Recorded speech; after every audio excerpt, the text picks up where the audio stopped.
The Advanced Healthcare Directive, Durable Power of Attorney for Healthcare screen has several sections. At the top of this screen, you, or you and your spouse or domestic partner, will select who you wish to make healthcare decisions for you in case you are unable to do so. Such decisions may include which hospital you should be at, or which doctor you should see, or whether a certain medical procedure should be done or not.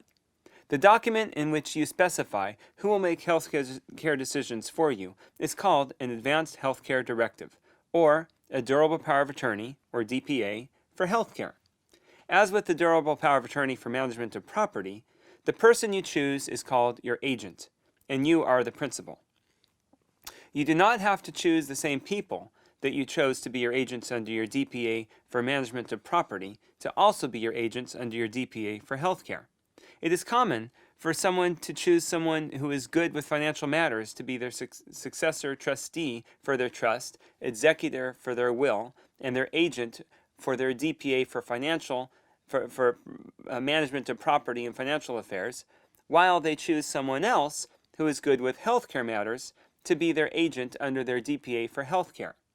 If you are married or you have a domestic partner, generally you may wish to have your spouse or domestic partner be your first agent under your DPA for healthcare. For you and your spouse or domestic partner, each of you may choose different people to be your agents and your successor agents to make healthcare decisions for each of you. On this screen, please enter who you wish to be your agents under your Durable Power of Attorney for healthcare. For your convenience, you can select a person you previously entered, or you can retype the information. As always, as you complete this screen, if you would like to discuss anything further, please check the flag for follow-up box, and you can write any particular questions in the notes box at the bottom of this section of the screen. The next section of the screen is the Advanced Medical Directive, or Physician's Medical Directive. Most people generally do not wish to leave their agent in their DPA for healthcare the responsibility of making decisions regarding whether to use life-prolonging measures.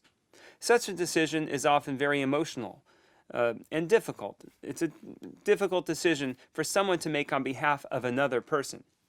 You can make this decision now in your physician's directive so that you don't have to burden anyone else with this decision. Please select the sentence that best describes what you would like for yourself regarding life-sustaining procedures. Your choices are as follows. A, I do not wish to receive medical treatment if I'm in an irreversible coma or persistent vegetative state, or terminally ill and life-sustaining procedure would only artificially delay death, or otherwise if burdens of treatment outweighs expected benefits. Or B, I want to receive medical treatment that will allow me to live as long as possible. If you have a spouse or domestic partner, each of you may make different choices. While I find that approximately 99% or more choose option A, there is no right or wrong answer. The importance of making this decision for yourself made headlines with the legal battle involving Terry Schiavo, in which Terry's husband and Terry's parents fought a very public battle in the Florida courts for 7 years, from 1998 until 2005, over the issue of whether to discontinue life-prolonging measures. On February 25, 1990, Terry Schiavo suffered brain damage due to a lack of oxygen after collapsing in her home in full cardiac arrest. After 2.5 months in a coma, her doctors changed her diagnosis to vegetative state, and for the next 2 years, her doctors tried therapy without success to increase her awareness. Finally, in 1998, Terry's husband filed a petition in court to have her feeding tube removed. Terry's parents opposed the petition. At one point, her feeding tube was removed, only to be reinserted a few days later. Finally, after 14 appeals and numerous other motions, petitions, and hearings, her feeding tube was finally removed for the last time on March 18, 2005, and she died 13 days later. She had been in a coma for over 15 years. The case has been discussed and debated for years on issues including the sanctity of life, religion, and public policy. Both Terry Schiavo's husband and parents have written books on the case.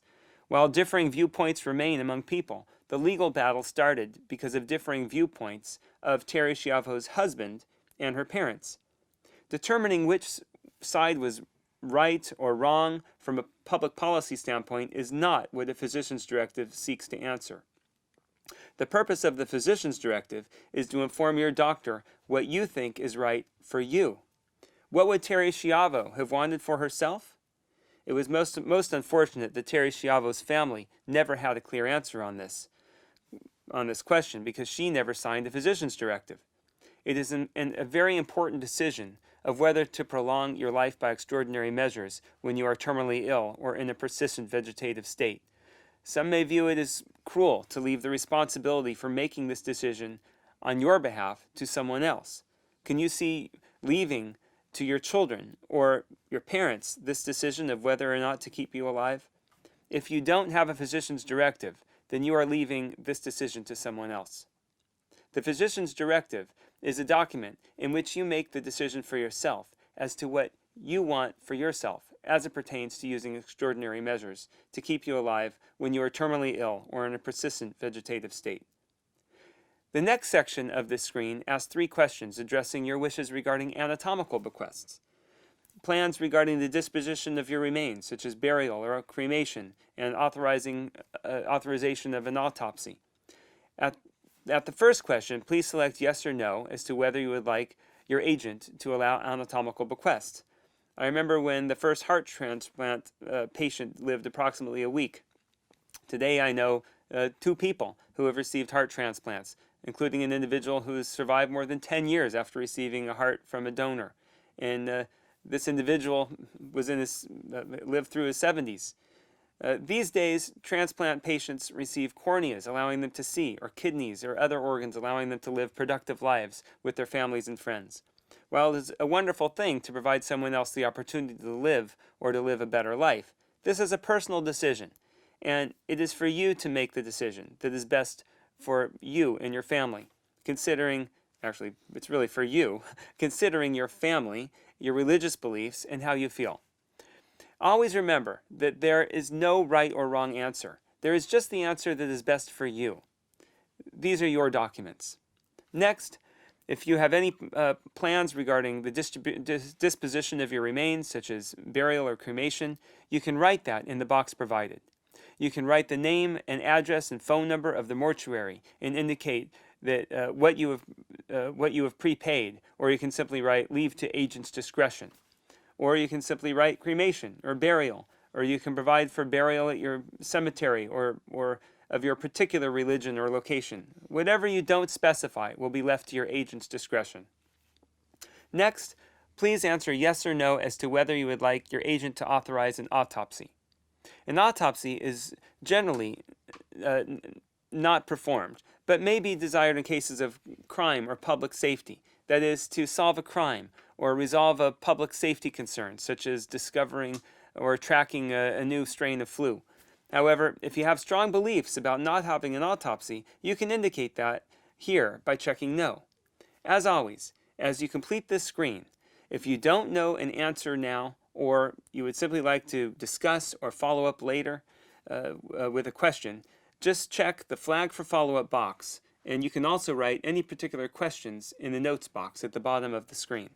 When you are ready to move on, click the button at the bottom of the screen to save your answers and move on to the next screen.